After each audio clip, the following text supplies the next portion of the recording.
নিশ্চিত করার জন্য যেভাবে আমরা আন্দোলন করছি তার বিরুদ্ধে অনেকে কথাবার্তা বলছেন। আমরা আর কিছু চাই না, নারীর সম-অধিকার চাই।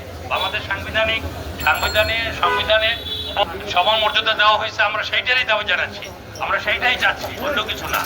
আমরা যেটা আমাদের সংবিধানে আছে, সংবিধান আমাদের সর্বোচ্চ গ্রন্থ, এইটা বৈষম্য নয়, সম্মানজনক সহাবস্থানে বিশ্বাস করি।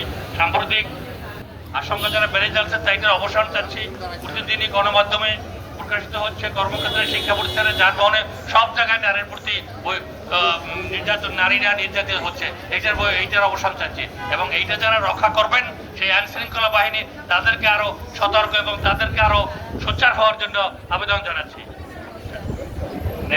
ন্যায় বিচার এবং নিশ্চিত করার জন্য নারীর প্রতি এইটা চাচ্ছি, নারীর প্রতি সম্মান, বিশেষ করে সম্মান বিশেষ দরকার।